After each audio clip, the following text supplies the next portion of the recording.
Welcome to another episode of Creators Outlet, sponsored by our friends over at the Inked Marketing Team. Today, welcome our friend Randy Zimmerman from Arrow Comics and Indie Volt and the Sunday Funnies podcast and the Morning Show and just about every other podcast on the planet. Oh, no, not everyone. No. I only go where I'm invited. Okay, so there's 3 or 4. So welcome aboard to Creators Outlet, and we're excited. I'm excited to ask more questions about Indie Volt Revolt. I know it's doing pretty well right now and tanking along. And I want to pop it right up there. And I really like that cover on the right with the redhead. Kind of gives that like Rocketeer vibe. Yeah. Hang on here. There we are. Yes. Yeah, that's by Chris Scalf, who's done a lot of work for back when Dark Horse Comics had Star Wars. He did a few miniseries for them, and he's done a lot of covers for a lot of other magazines like G-Fan and that. So, oh, cool. Now he does commercial storyboards for a living. Oh, nice. Yeah, Frank Forte does that too, and yeah, once in a while he'll come out and do a couple of comics. Mm-hmm. And of course, that other cover is done by comic book black belt Russ. Leach. Russ Leach, because only Russ can save us. Yes, that's what I hear all the time. Only death can save us, which I keep real handy right next to the board here. So yeah. Russ is amazing. Oh yeah, I've talked to him numerous times now because of being on CromCon and everything, and a few other shows. Cool.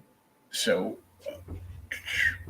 currently at 121% of goal. Yes. Up to 37 backers and 53 days left. Yep. And once those days tick down to 0, you won't be able to get this book anymore. No, it'll be done. Yep. We're only offering it for a short time. It's really our way of saying thanks to the Indie Volt radio listeners and to folks who just love comics, because this is a collection of short stories, beginning, middle, and ends.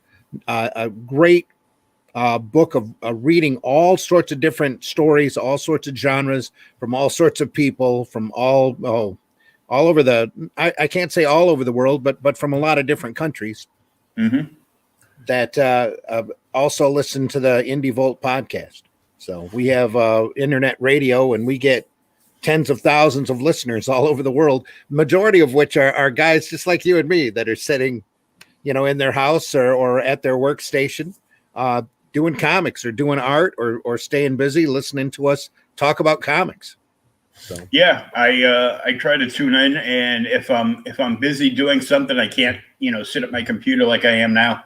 I've got the app on my new tablet, so I can, and that tablet gets pretty damn loud, so I can just turn it up on the tablet while I'm working and going through boxes and sorting stuff and crying over which toys I'm going to sell on the interwebs today. But I really love that one. I'm sorry, Captain America, you're going to have to go. Yeah, I know. I do have a Captain America. I got a Captain America and a Daredevil and a Wolverine from the Diamond Select line. Ah, I sold my Thor, but I sold it to a friend of mine that I do another podcast with on Thursday nights, OK Boomer, where we kind of like go back in time and go through page by page on books from Gold and Silver and Bronze Age. Oh, that's got to be fun. You know, yeah. So I know he's not gonna, you know, turn around and, you know, sell it on eBay. The worst thing he's gonna do is he's going to dismantle it, take it out of the box, and play with it. Yeah. Oh yeah. Yeah. I know he is. You know, because I did that. The Daredevil one was the one that I opened up because I had to review them for Diamond Select Toys for Outright Geekery. And I made a GIF and it made it look like he broke out of the box and was like trying to run away or something. Cool. So how many pages is this book up to now? Right now, it's looking at about 122. We get another 13 backers, and there's going to be at least another 10 pages added to it. Wow. So that's part of the fun of doing print on demand publishing, is that you can make this baby as thick as it needs to be. And we're not afraid to give people. I really want to give people a value for their dollar. It's a $20 book. It's a flip book because I didn't want to put a back cover on it. And I had so many other people sending me so many great covers that it was like, oh, okay, well, you're going from one way at least 60 pages, and then you can turn it over, and there's another front cover, and go in that way at least another 60 or 62 pages. Oh, I used to love the flip books. Yeah, off of those old Ace double novels. Yeah, from way back when. And a lot of times I didn't even know it was a flip book till I got home and started reading. I go, why is my comic upside down? Yeah. And then I go, oh, it's a flip book. That's cool. So then I can decide which cover I want to display. Exactly. Yep. That's the whole idea.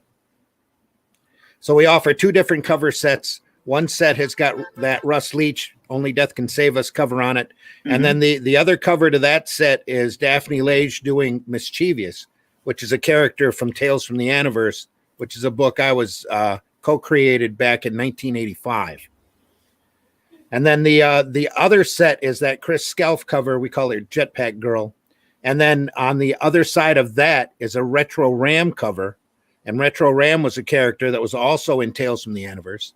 And that's done by Kirk Jarvin and Jason Moore and colored by Chris Hall. That particular cover is. Nice. And that ties into an important story that's in the book. Both volumes will have the same interior, obviously. But there's a Retro Ram story in the book that was plotted and kind of scripted by Ralph Griffith that he turned over to his writing partner, Stuart Kerr, and has layouts by Mark Bloodworth, who worked on Arrow Comics' Night Streets book. That was his book. And then Jason Moore, who worked on The Dead with Ralph and Stu, did the finishes on it as kind of a tribute to Ralph.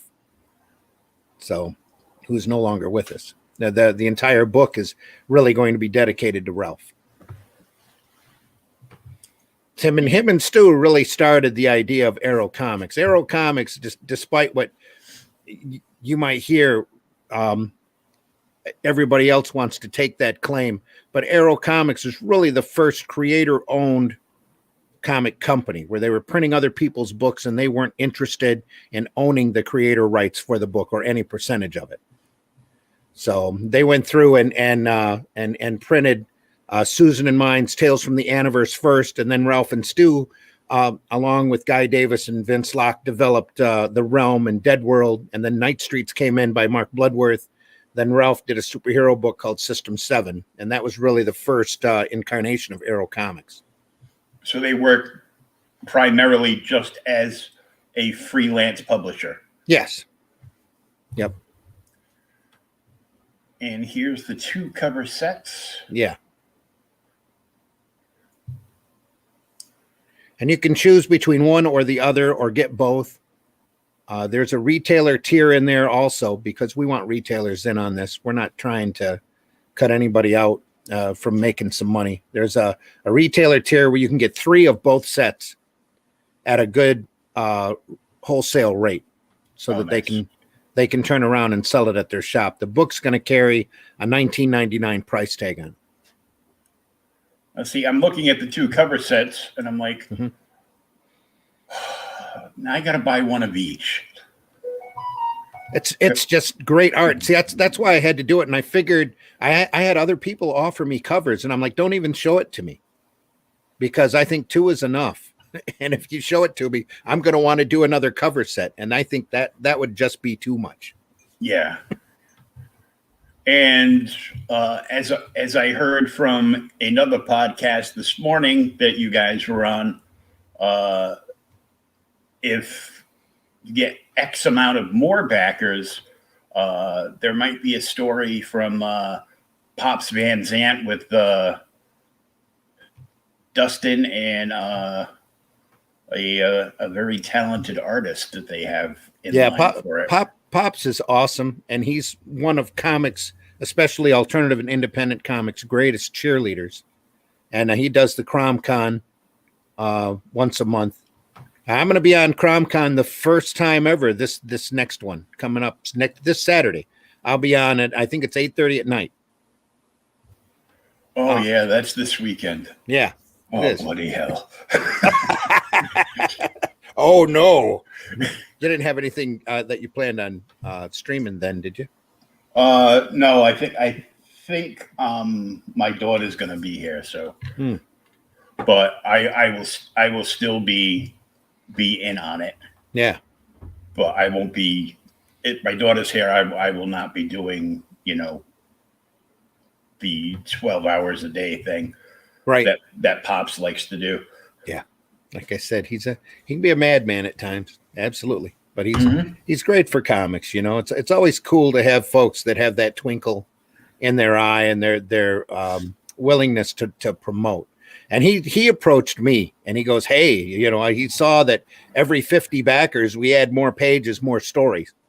And he goes, why don't you give me a high number? He saw that at our 150th backer, Varian Grant, who owns Indie Volt, has promised he's going to do a story. His wife's going to write it, and he's going to draw it off of his character called Tipsy the Gnome. Excuse me. And Pop says, well, why don't you give me 200?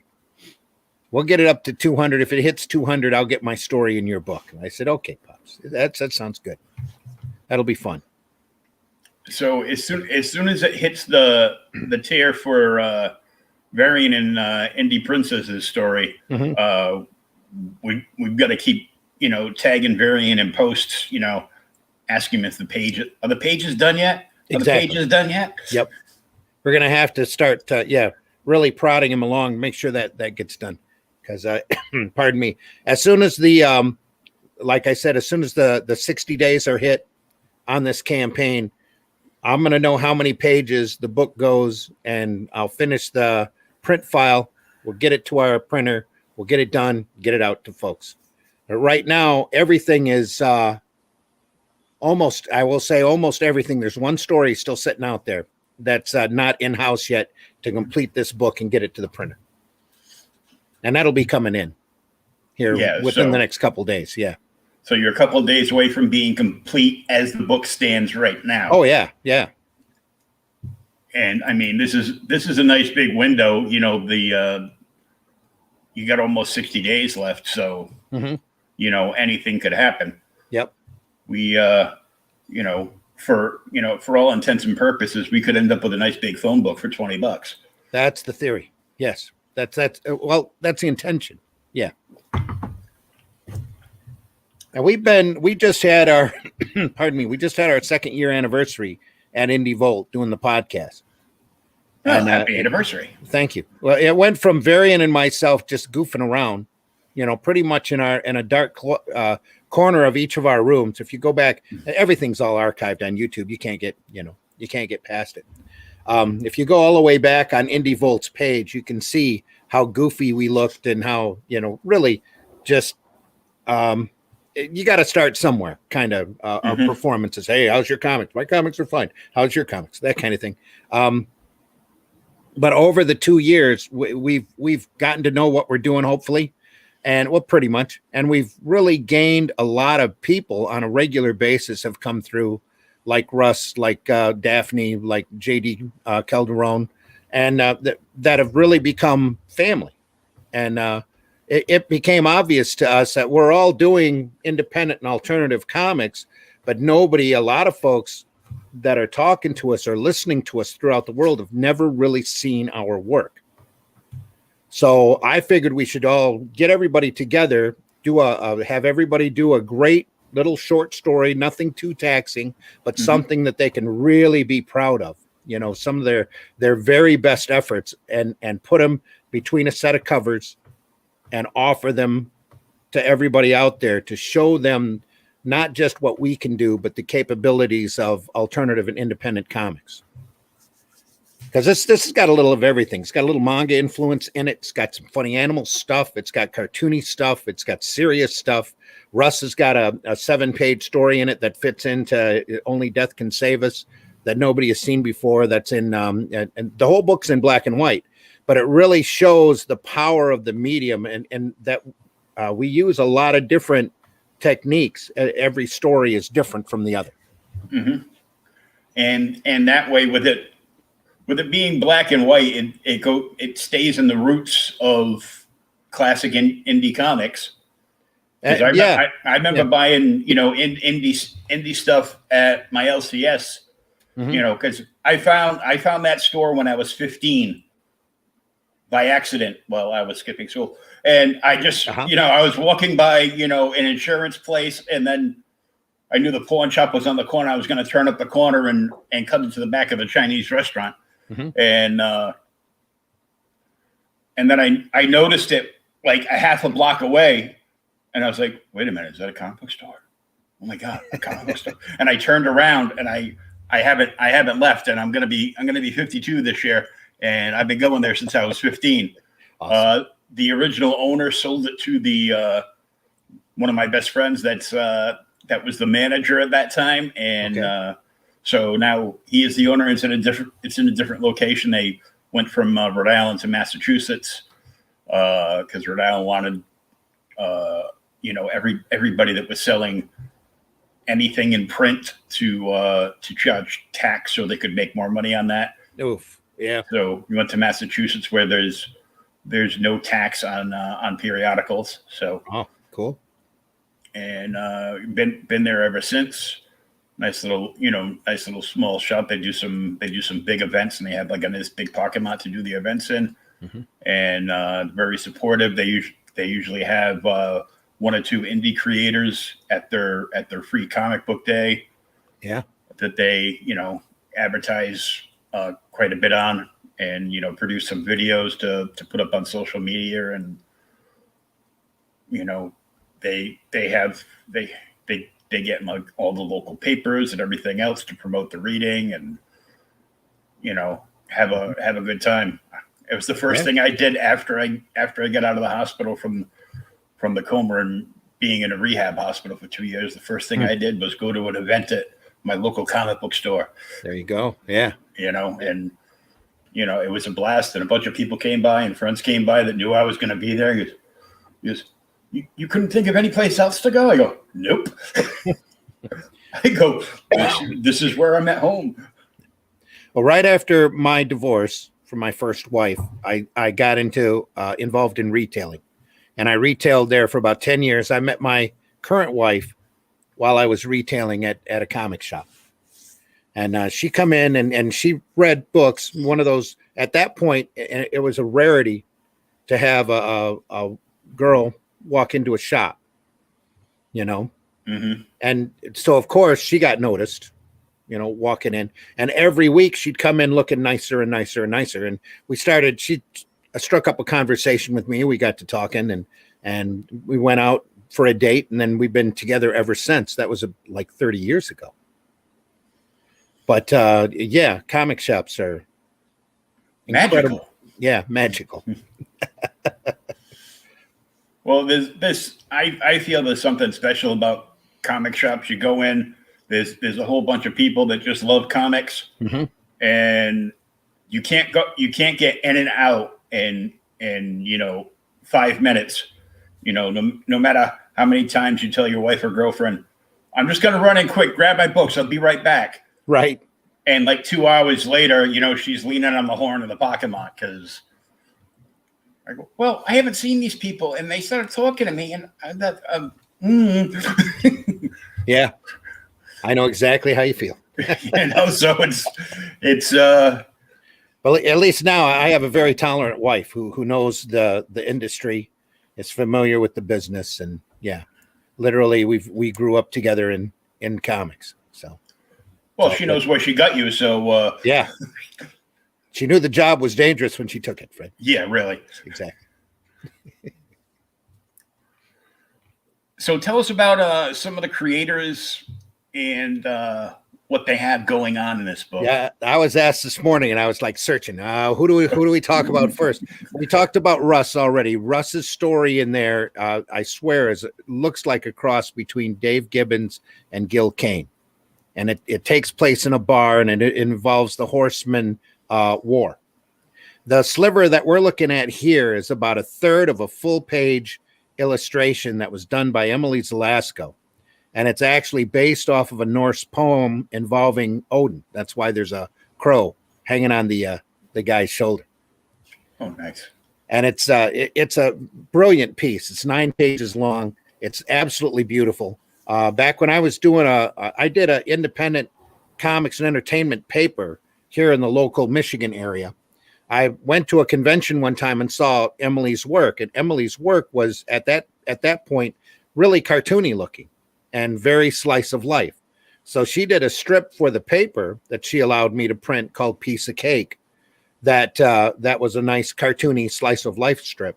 So when it came time to do Revolt, and she had been on the show a couple times and it hangs in the chat pretty often. I mentioned, hey, would you like to do a story for us? She goes, well, what kind of story? I say, any kind of story that you want to do.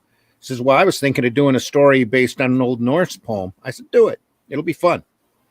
And then she turns in this piece this 9-page story, and it's beautiful, detailed, just unbelievable work.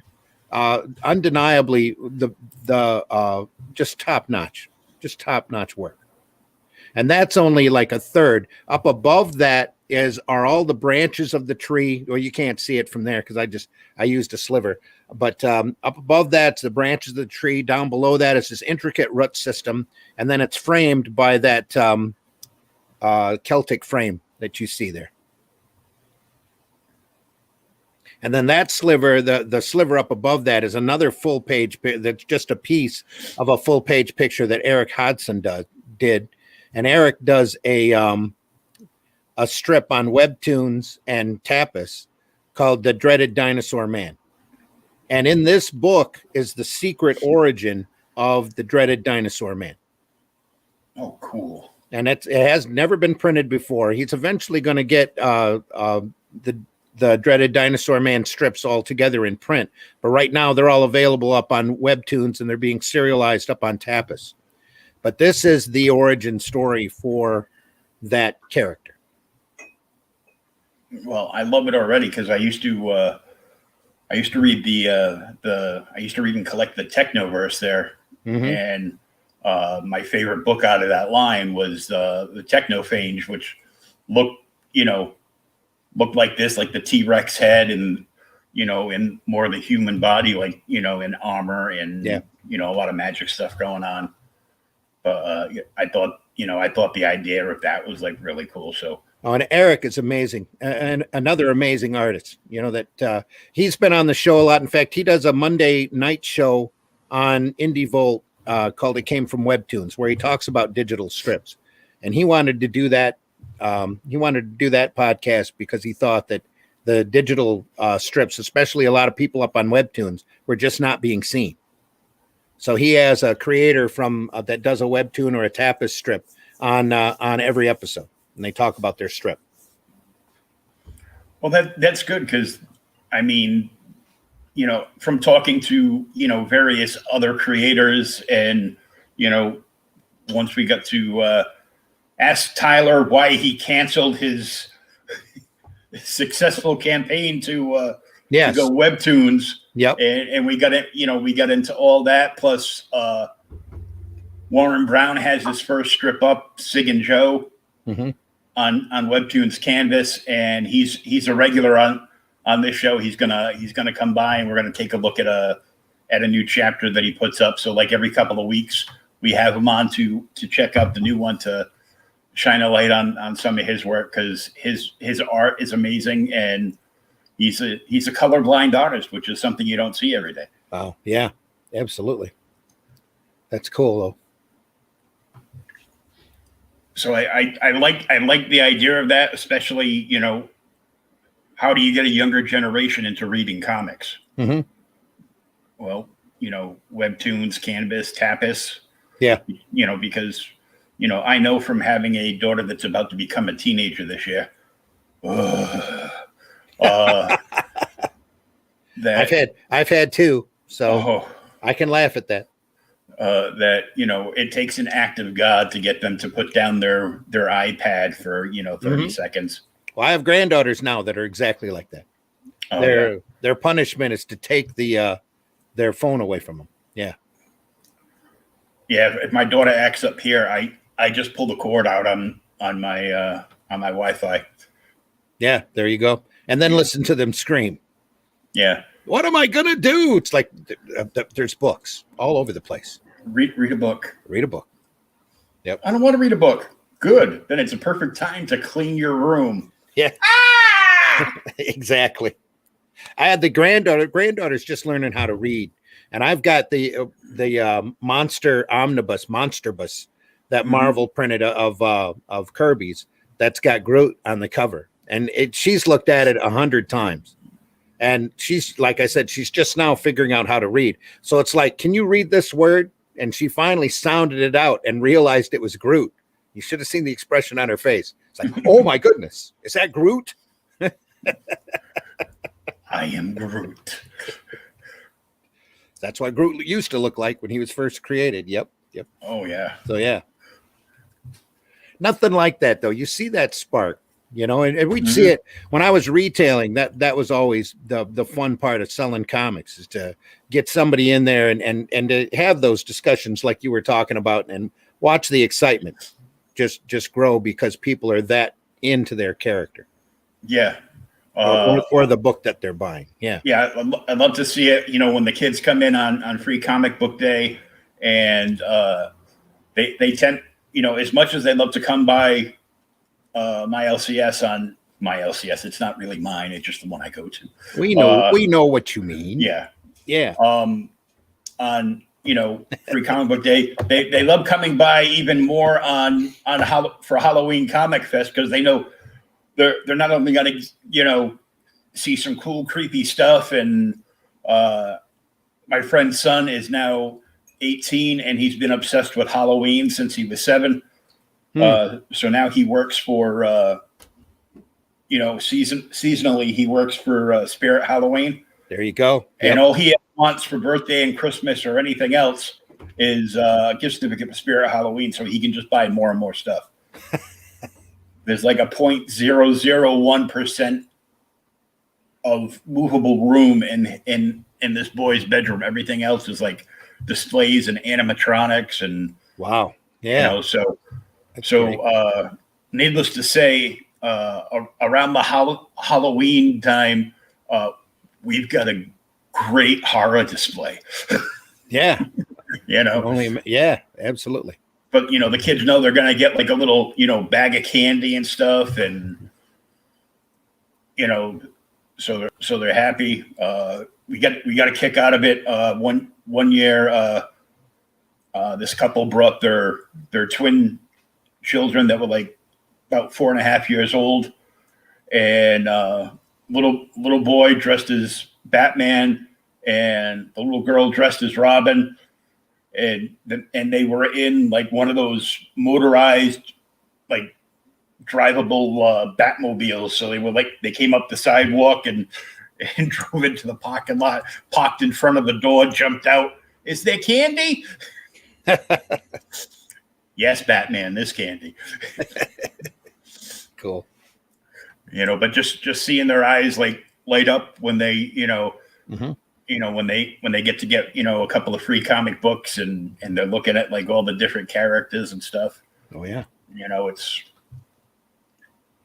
you know, it's how I got tricked into reading. I know from talking to Varian, that's how he got tricked into reading. Mm-hmm. He thought he was one up, and little did he realize. Well, I was raised in a very religious household, and comics literally kept me sane during my youth, all the way up until I got out of the house. So, and then even after that, I just kept going. There's just nothing else that I wanted to do.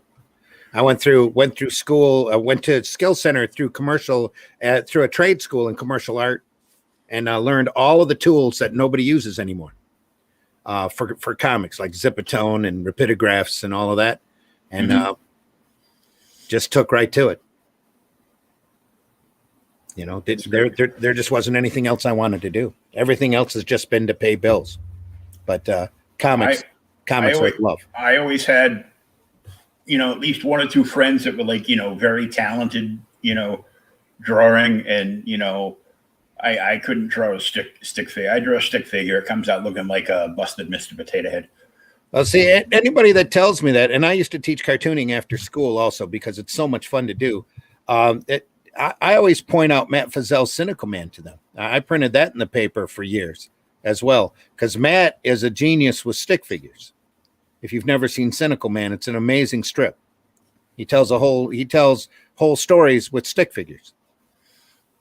I haven't seen that, but at one of the Boston Comic Cons I went to, because the only thing I would do would be to hang out in that's what I do at any convention, is go like basically straight to Artist Alley. Yeah.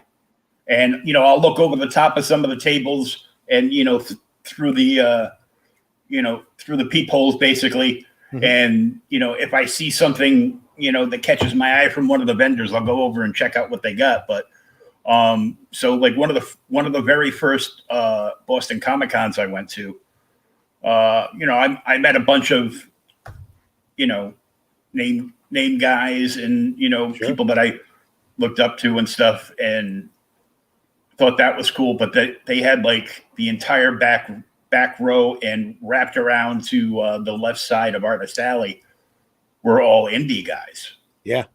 So I just found a whole bunch going through like my collection, because I'm flipping through trying to find that stupid West Coast Avengers 45 so I can sell it in a hurry.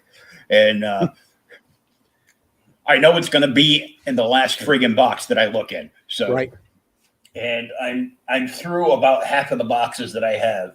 So I've got like close to 100 or so boxes. So I've been through about 50 of them. But I found, and I always have them sign the books to me, because I'm like, I'll look through, and if I get along with them and I like their story, and they tell me, how the book developed and what they're hoping for, I'm like, how much? And I'll give them, if they say $3, I'll give them at least a fin, and, be like, nope, keep that, put it in the tip jar. You're going to need a coffee. It's going to be a long day.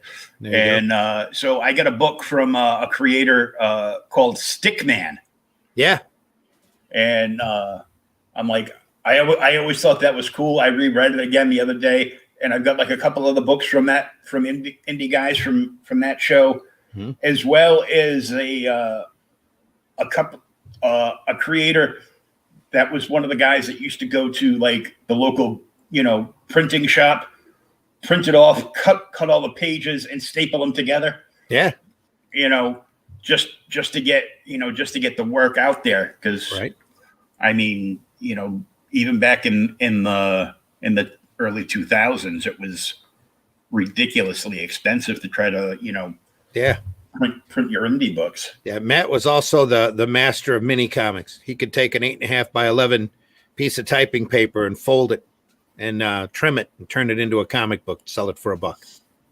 Yeah. I've got two of the mini ones, and then I've got one like that's just like a regular size, an almost like spot on to like, an American size comic. Sure. Yeah. And I'm like, I still got those, and I'm like, the most I might do is, I might do give away like one that I have a double of.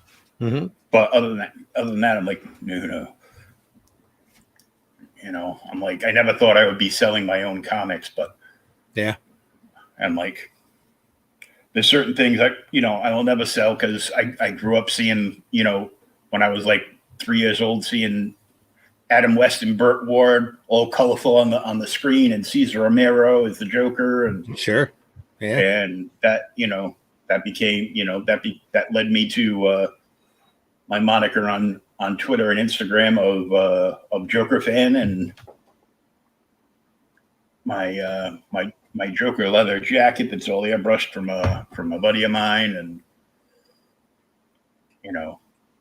I'm still waiting for my two favorite villains from Marvel and DC to come together in like one of those do an old fashioned like treasury book, yeah, with a Joker and Doctor Doom team up together. yeah, that would be interesting. It's like, will Doom kill Joker, or will he just blow his own brains out in the process?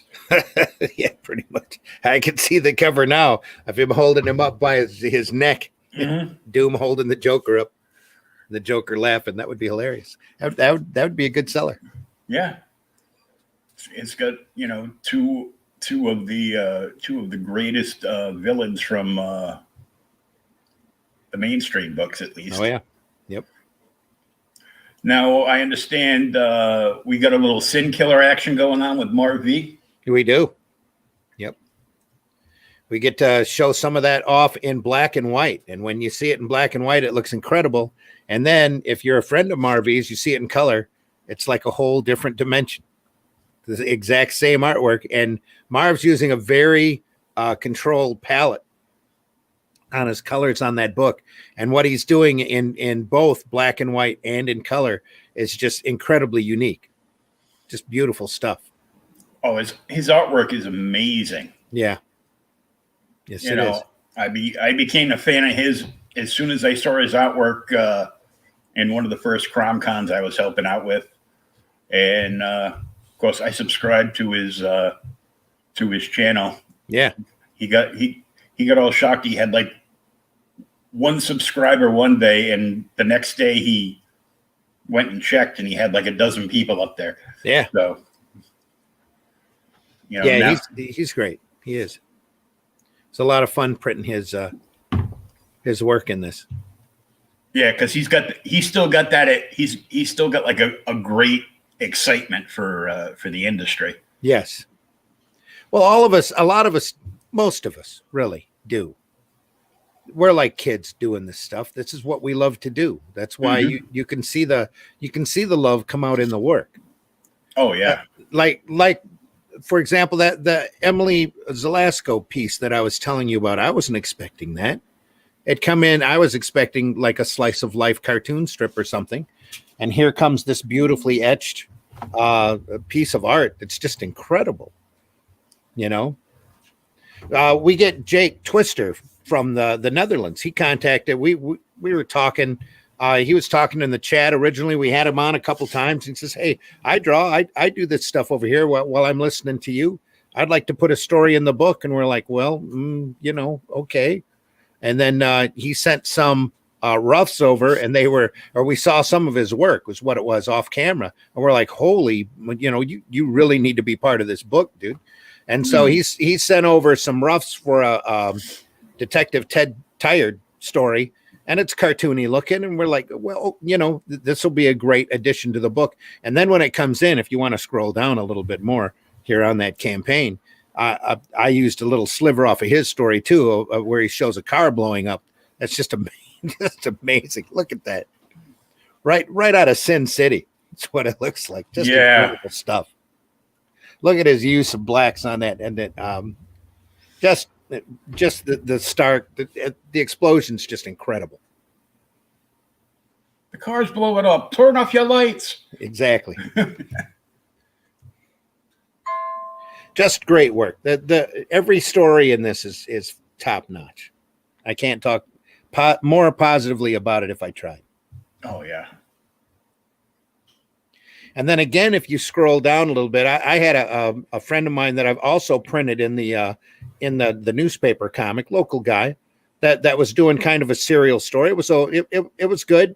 And he had gone on and done, after the newspaper. I closed the newspaper down after 100 issues. We ran into the Flint water crisis, and the paper was advertiser supported. So we had to, the mom and pop stores just lost all of their advertising revenue.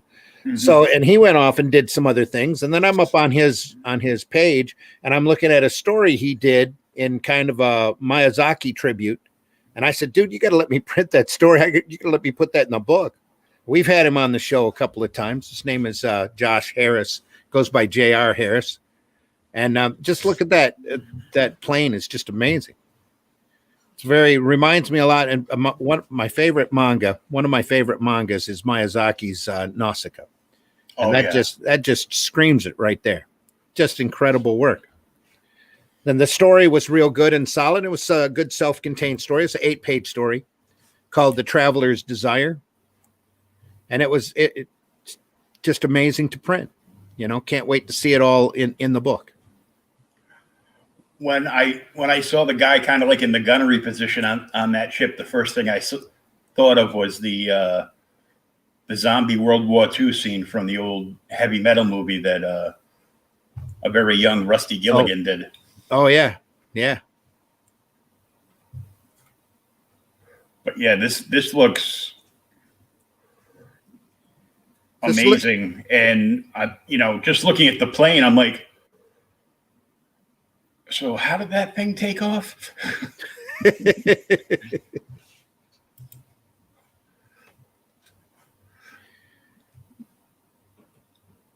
Probably in reverse. Yeah, it's like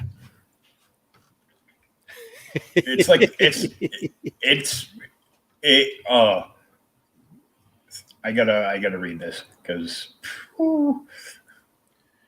it just looks so cool, though. It is. Yep.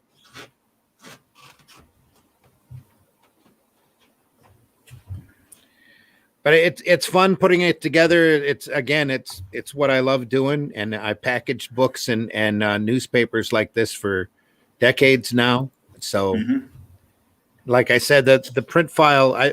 Every time I get another story and I play with the print file, and now I'm to the point now where I'm like going to go, well, let's see how many backers we get. Every 50 backers, we'll probably add another 10 pages, and then we'll see how big it is, and however big it is, that's how big it'll be, and we'll send it to the printer, and everybody will have a great big volume of comics to read. Yeah, because I know I saw Russ and Glenn on another podcast the other night, and they were talking about I think you were on it too. Talking about the black and white volumes from Marvel and DC. Oh yeah, the showcase and the essentials, and how those are getting hard to find now because they're altering the art from those books, and well, they always were when they first. There's always some little touch up here and there. Mm-hmm. But the thing with the essentials, when the essentials went through and reprinted the old black and white magazine material, they were taking the essentials and putting them into bookstores, and some of that old black and white magazine material had flopping breasts running rampant because they weren't meant for all ages. They were meant for an older audience. So they've since gone through and drawn bikinis on all of those open breasts, which is, I until I saw that podcast, I had laughed at a guy online who was selling a whole bunch of like the Marvel Essentials and a few of the DC showcases, and wanted like $25 to $50 an issue. Yeah, I go 25 or 15. They retail for $16.99. I can usually buy them for like $5 or $10 on sale. What happened? And then I saw the podcast and how a lot of people a lot of other creators are trying to get those so they have like reference material for like the original art and to study like the line work and inking and everything else. And I'm like, cool. So while I was unpacking boxes, I found the first 3 volumes of Aquaman. So I was happy about that because he's cool. One one of my favorite heroes, probably because I can't swim. Uh, yeah. But those volumes, just look at what's in that. There's some phenomenal Ramona Fradon in there. There's some probably some Jim Aparo.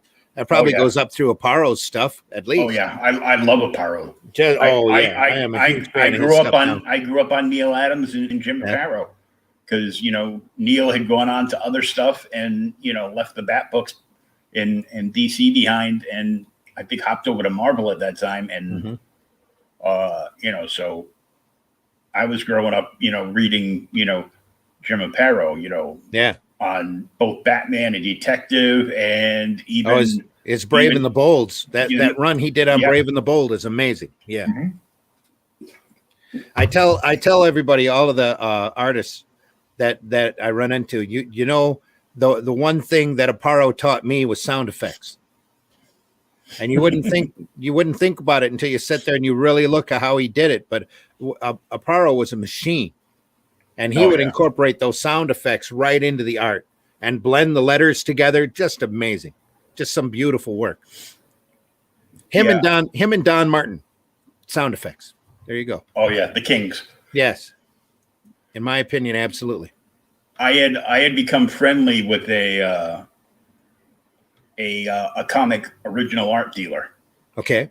And I helped him out at his booth in Boston one time, or at least claimed to be helping him out.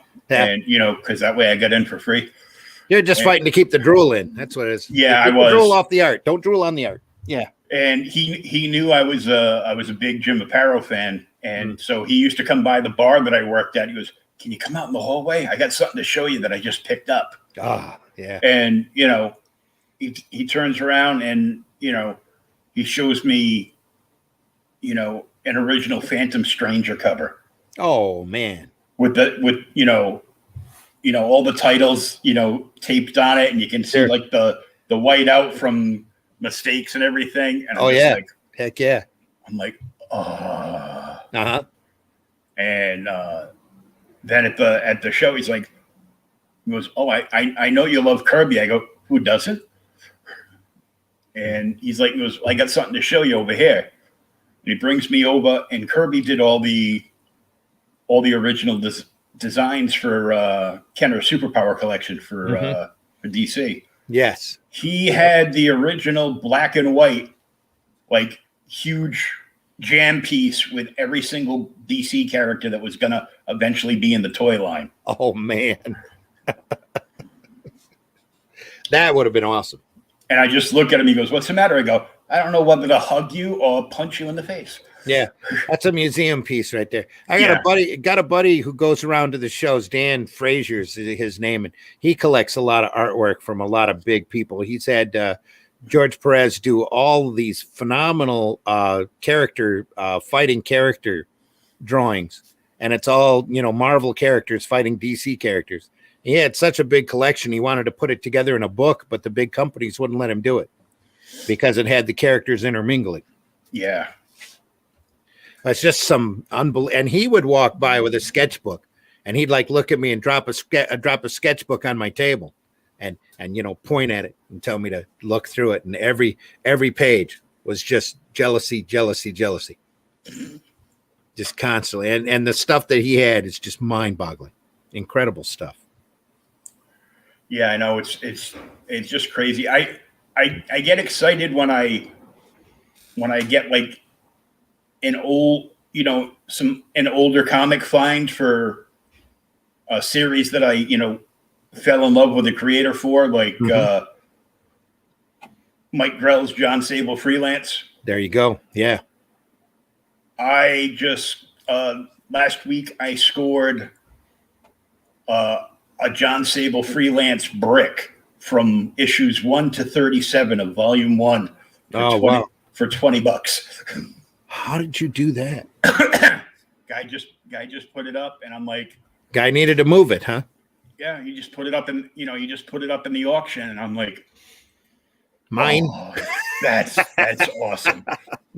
There's some stories there, some good solid, because phenomenal solid reading. I've got a brick of another creator that I really like. I got a brick of Scout from Tim Truman.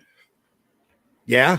Wow. Volume 1, and it even I got it from my local comic shop. I got it on like a super sale. I think I paid like $20 for it. And who like younger than us would know what that character was even about? Nobody. They just stumble. What's this book? Yeah. But yeah, again, some phenomenal reading. Just classic stuff. It's even got that the Scout Guide to New America book in there, and I'm like, well, we might need this in a couple of years now. Yeah. Hopefully not, but we'll see. Hopefully not, because I'm having too much fun. Yeah, discovering toys I forgot I bought, and getting comics in the mail and stuff from my LCS. I just need days to be 48 hours, so I have enough time to read at least 5 or 6 comics a day on top of everything else I'm doing. Right? Yeah, I hear you. I know I got stacks. Daphne Lage refers to them as book poops. Book poops all over the house. Oh yes. I have like 2 end tables that were my grandmother's. They're the old like dough boxes. Yeah. And I've got one next to my recliner, and this 4 comic poop stacks. And they just get bigger every day. Yeah. Like the last box I went through today, I found some Prestige volumes and a couple of trades. I go, I put these right in a box. I never read these. They got to go over there. I got to read these books. They look awesome. Yep. And then he just, made the stack bigger. I'm like, geez, I got a stack of new books from my LCS about 2 months ago. I haven't read a single one yet. But I've been reading back issues. The wife has 2 stacks next to her bed. The ones that aren't filled totally, that she doesn't have all of the episodes in order to get the complete story, and the ones that are ready to be read. Yeah. I've got, I know some people with, crowdfunders complain that, sometimes that they get too much swag with their stuff. Yeah. And as much as I like looking through it, I don't know what to do with it afterwards. I'm talking to you, Brian Polito. But I love the bookmarks because I've got like 8 bookmarks around my recliner in my TV area. I got them in, honest to goodness, real books, prose novels. Sure. Real books. Like Mike Barner would say, yeah, real books. And, so I bought the Alan Moore biography that he had somebody else write for him. Probably about 20 years ago. And I read it like a madman for about 6 months. On and off, and I only got like halfway there, so I'm like still halfway there, but now I'm like, it's been so long, and I was in a coma, so mind not, that and getting older, the mind isn't quite what it used to be. I might have to start that one over at the beginning, even though I'm in the middle, and I've got a couple of comic book based novelizations that I got from the old Sci-Fi book club when it was around. Yeah.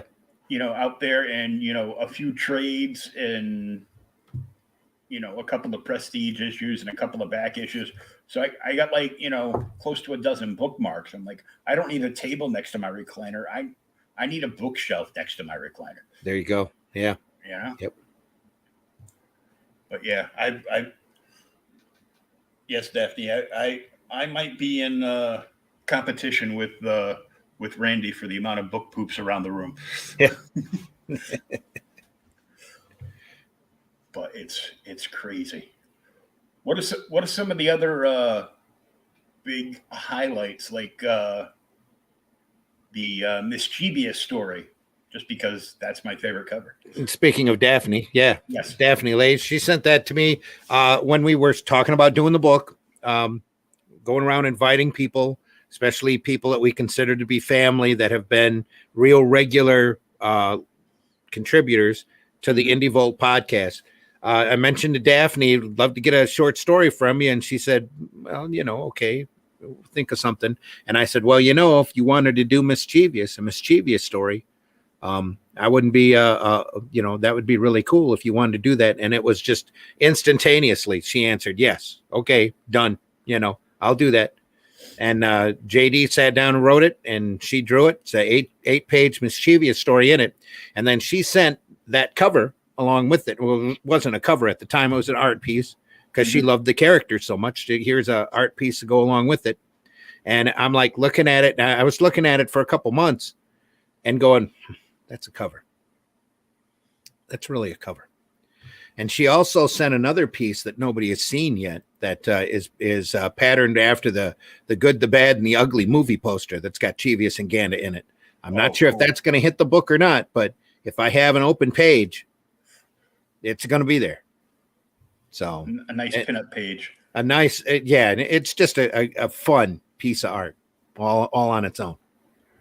Hey, Hex Allen. Hex Allen.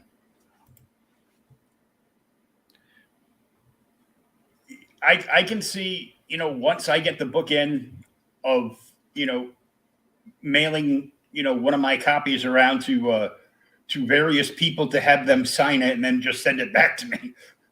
Oh, well, good luck, because shipping is pretty crazy when you get outside of the country. So, yeah, that's something I would love to have, but we'll probably never do.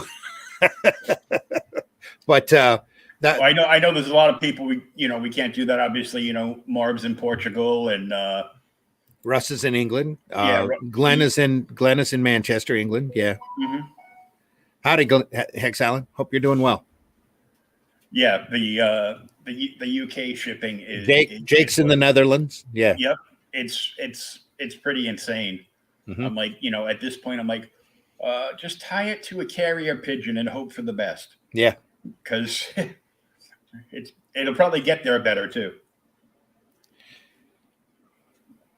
Never know. I consider myself lucky that I got the Death Can Save Us from Russ. Yeah, he got that mailed out all right. Yeah, I wanted to get one of those, and I'm like, oh, you should have. Yeah, I know. He might offer it again when he does the second book. Yeah, that's what I'm hoping for, the catch up tier, because I just didn't have the money. But, you know what else we're doing, and I don't want to discourage you at all from picking up that volume because it's great. But one of the first things Arrow Comics is doing for the direct market is we're taking Russ actually is taking Only Death Can Save Us and putting it down into 32-page books, so that it'll be 3 parts for every book out. So the current book that's out there now will be the first 3 issues of Only Death Can Save Us. We'll have that available for the direct market in August. So we'll be going through. Yeah, Russ is a solid dude. He is, Hex Allen. He's really a great guy. And we'll be offering that through Liberty distribution. Liberty's been picking up steam, and we're hoping that by August they're going to have a huge list of retailers that'll be on their list and open for available product.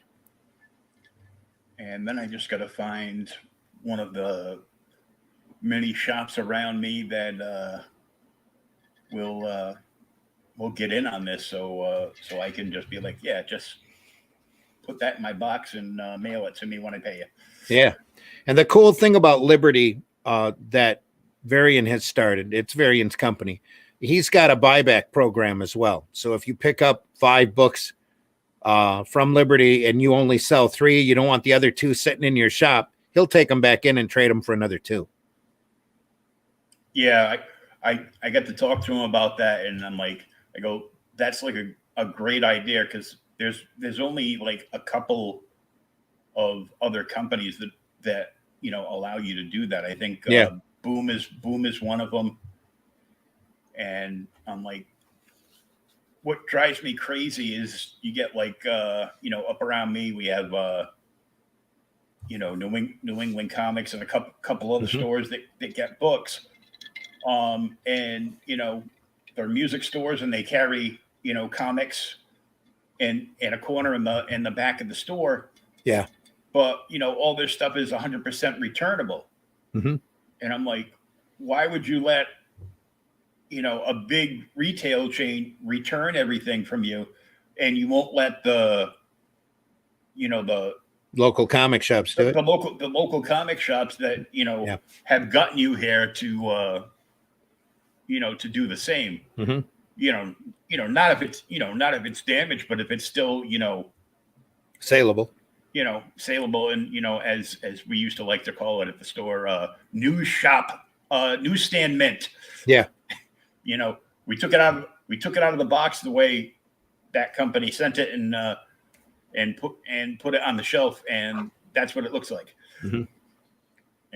So it's newsstand mint. Sure. And people are like, but it's got a thing here. He goes, yeah, that's part of the printing process. It's called ink. Yeah. Some people just like to complain about everything.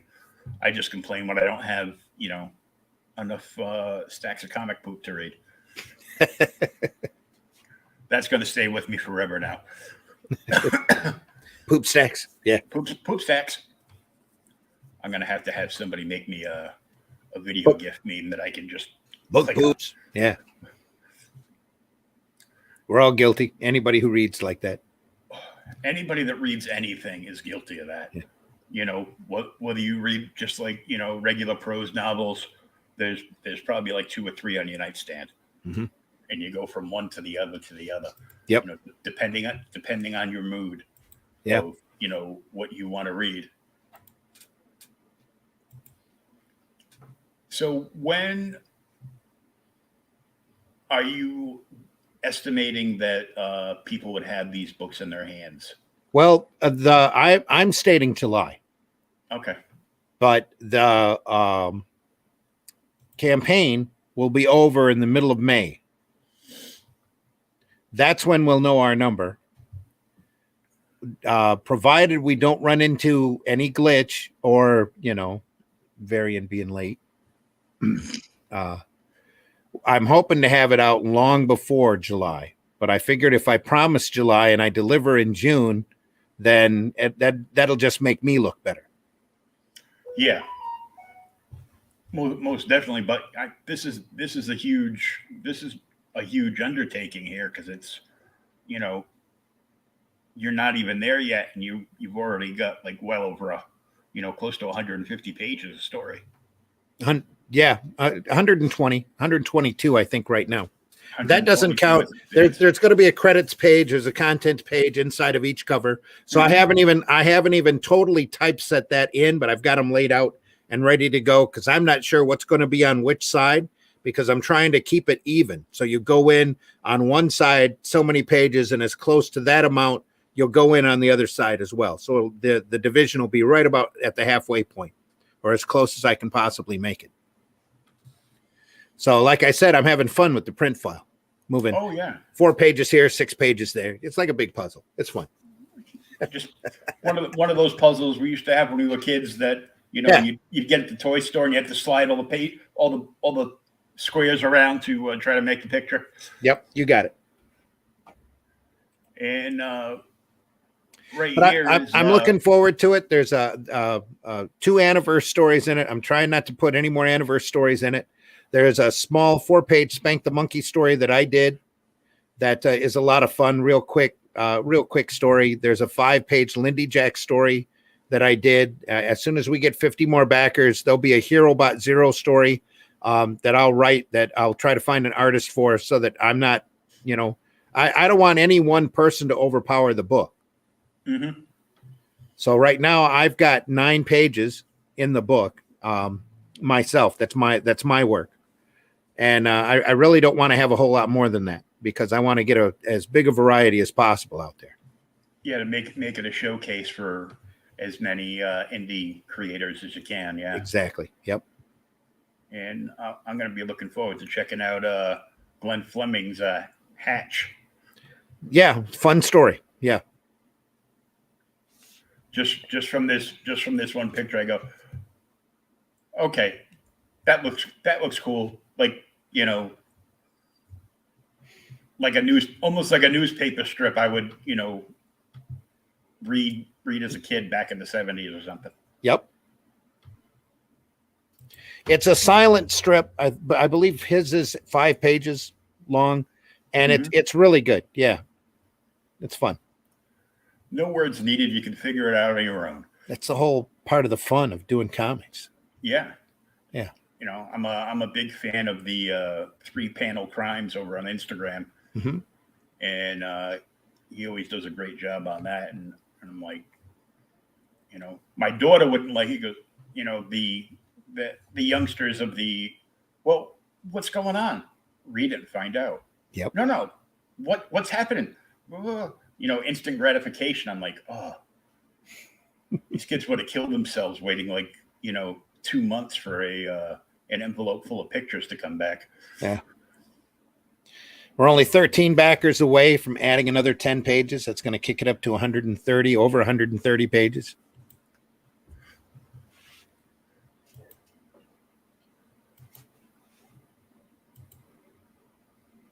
Can't wait. We're willing to take this as far as it needs to go. Every 50 backers will add another 10 pages. And so we're just keep climbing and climbing. Yep. Remember to follow the project. Just click right here and follow it so you get all the updates that are going on. And please, by all means, share it out on your Facebook, your Twitter, and you can use the copy link right here to share it out on any other social media you use, and get the word out on this, because we want as many people backing this as possible so we can get as many pages as possible. Yep. You know, because at some point it could just be, you know, Indie Volt Revolt. Literally a true stretch goal. Yeah, literally. Yeah. And it can be hours upon hours of reading and ideal for home defense. Yes, there we are. So please share this out, back this project. It's going to look great on a bookshelf. It's going to look really good. Can't wait to hold a copy of myself in my hands. Oh yeah, and it's gonna look even better next to your favorite chair on top of your comic book stacks. The top of your book poop stack, yes. Book poops. Remember, #book poops. It's a lot of fun, and I gotta buy 2 covers, because I gotta have the Mischievous cover and I gotta have the Rust cover. Yeah. The Russ and the Mischievous cover are together, but don't let that stop you from picking up one of each, because that Retro Ram cover is really going to be colorful. And then you see the Chris Scalf cover there with the Jetpack Girl. Mm-hmm.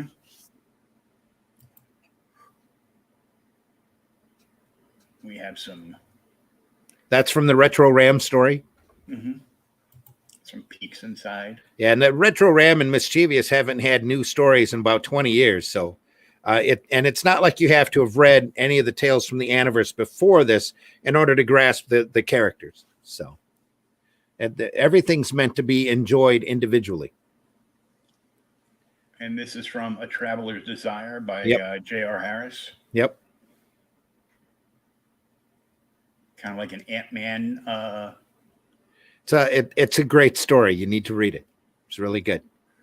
Well, I will, but I have to wait till at least June to read it. Yeah.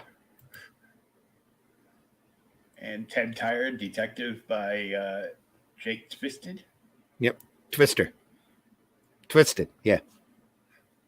Did I put a D on that? It's Twister. My mistake. He hasn't corrected me on that yet. So I'll have to fix it. You've got it as TVISTED. Yeah, it's probably supposed to be an R instead of a D. But it is a TVIST. Oh, okay. Yeah, Twister. We call him Stinch. He's on the on Indie Volt. We have a little tag that's S things that Stinch says. Sometimes he says some pretty outlandish things in the chat. So We have a little video clip that we run. That's funny. Stuff Stinch says. Yeah. And that's a sample of Russ's story. Yeah, his work is amazing. The first minute I saw that, I'm thinking, man, that's a cross between Dave Gibbons and Gil Kane. Look at that positioning and the use of basic shapes, and it's just great, just phenomenal. Really proud to have that story. Yeah, definitely be looking forward to reading that. And again, it's a rare opportunity to see Russ's work in black and white. Yeah, and it's even a rare opportunity to not have to pay $35 for shipping from the UK. Yeah, true.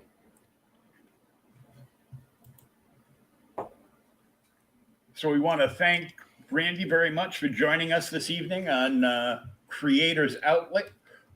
We want to get you all to jump over to the Indiegogo. The link is in the chat. It's also in the show notes. And go check it out for yourself. There's a lot of stuff up there to take in. You can pick one of the covers. You can pick both of the covers. I recommend both of the covers. Yep. And there is a great retailer tier up there for retailers as well.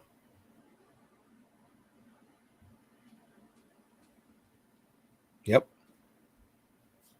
3 of each cover sets, $75.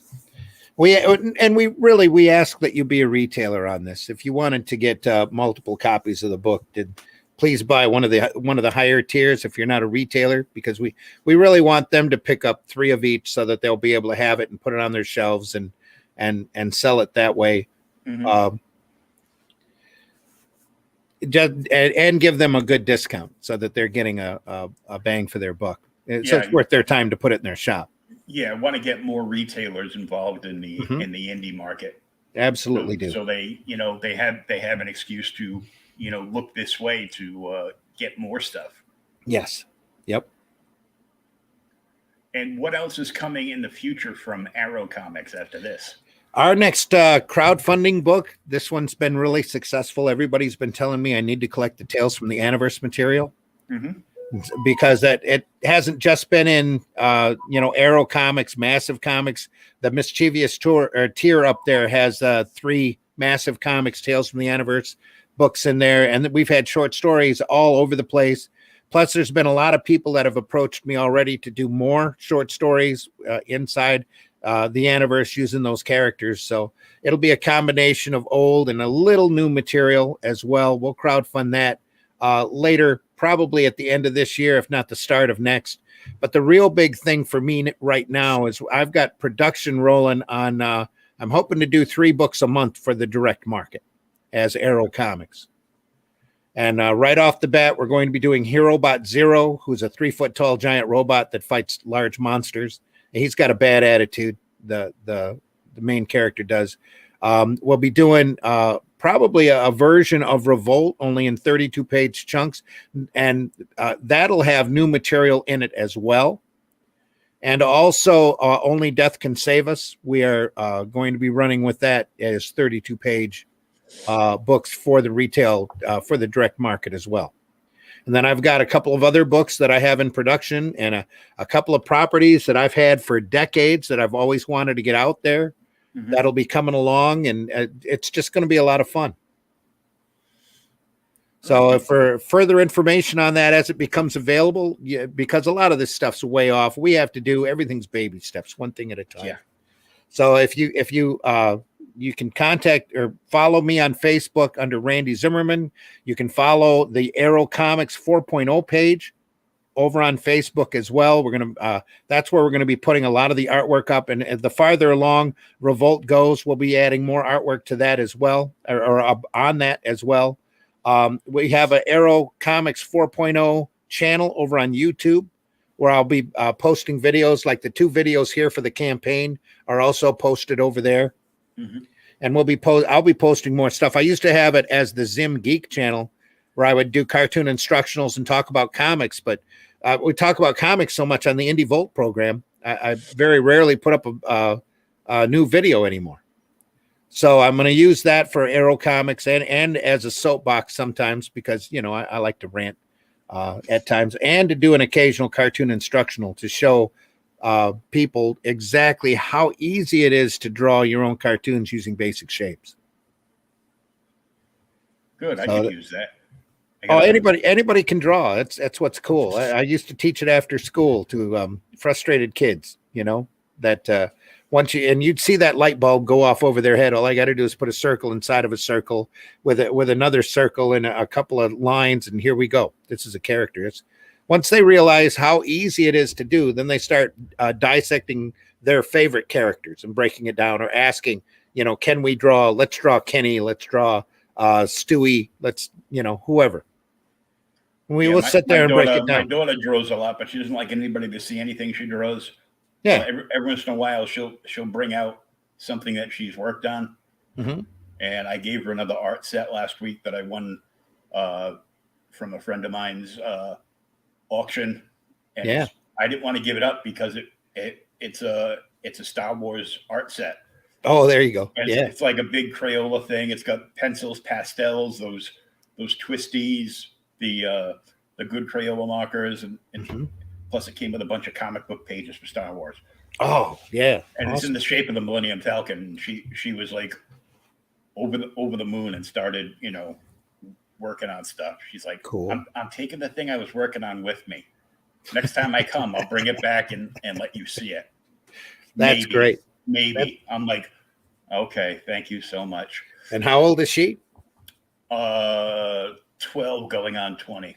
Oh, there you go. Yeah, that's awesome. That's a good age for that. And she loves, she likes like a lot of the manga and mm-hmm. Stuff like that, and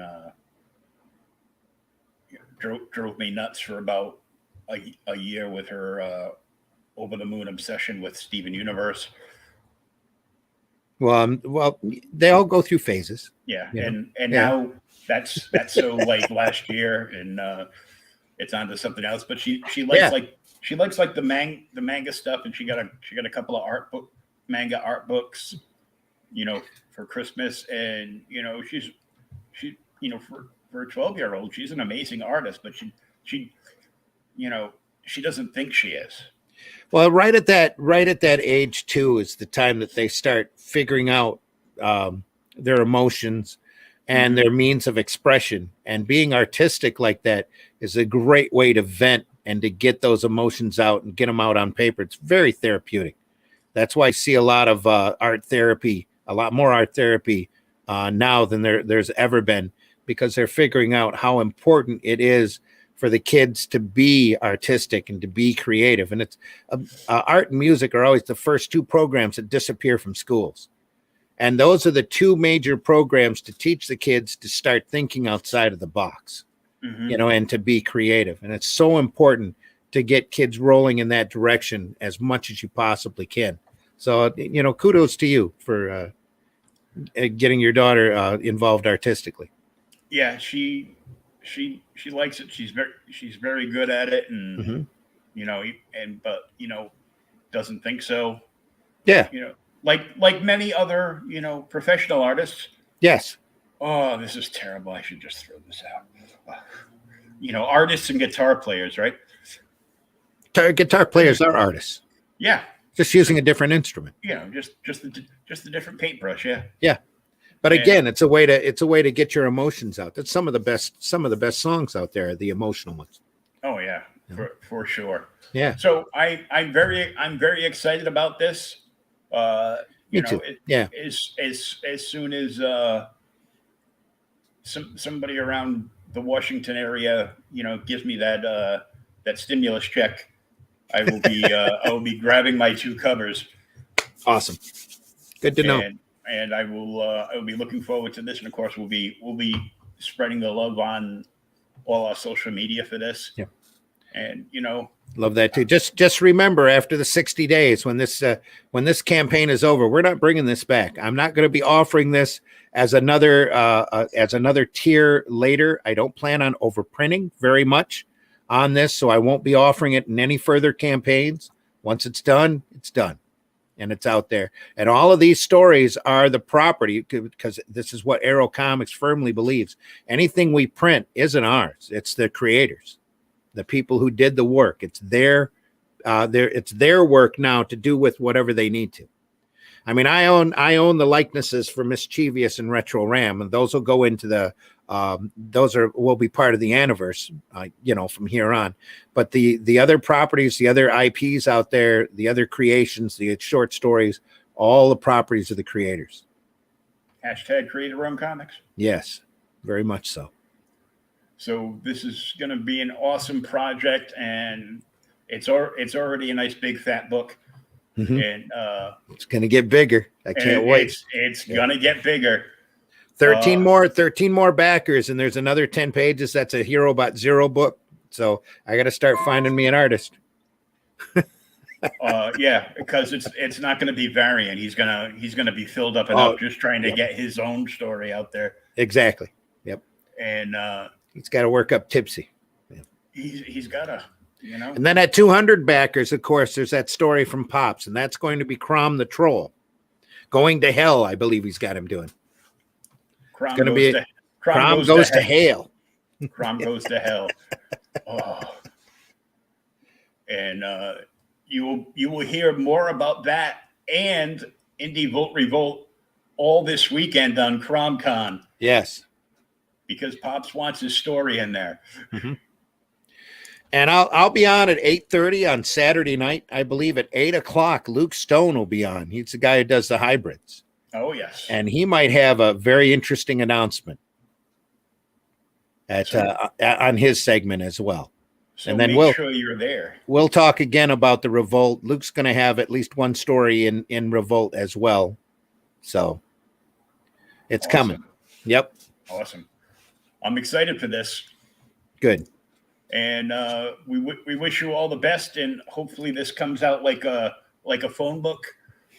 Hope so. Yeah. Thank you so much. Or at least like a Marvel's Essential. Yeah. But, I would have no qualms if this came out at like 500 pages. Oh, that would be crazy. But if that happened, that would be insane. That would mean a lot of backers.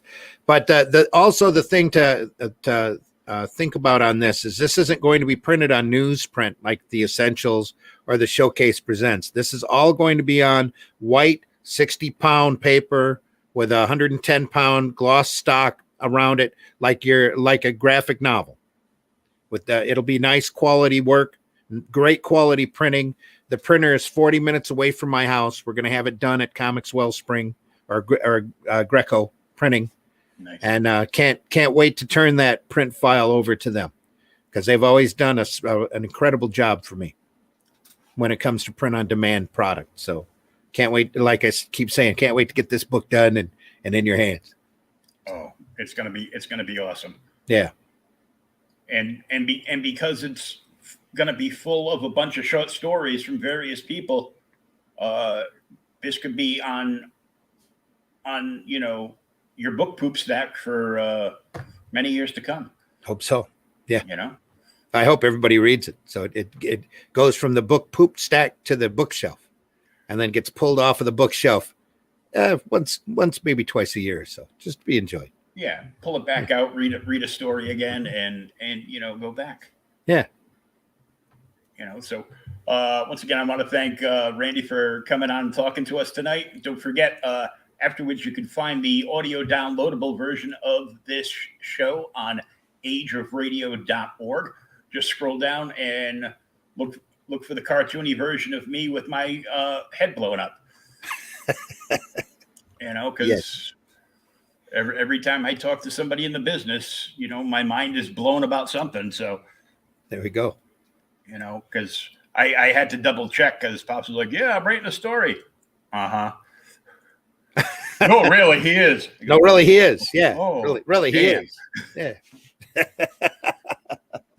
It's going to be a lot of fun. That's at 200 backers too, so it's going to be an adventure getting there. Yeah, so I'm sure he's going to be pushing that all weekend long. Mm-hmm. He goes, "I'm going to write a story if you let me go back the book." Exactly. So this will be great. I'm looking forward to it. I love the covers. Thank you. And it all looks wonderful. And I'm gonna be excited to have this summer. while my air conditioning is cranking, I can relax in my chair when my apartment's 50 degrees like a fridge, and there you go. And settle down and read this book. Yeah. Yep. Be fun. So thank you, and we will see you this weekend at CromCon, Saturday night, 8:30. Thanks so much for having me on. I appreciate it. I do. Good talking to you. Thank you.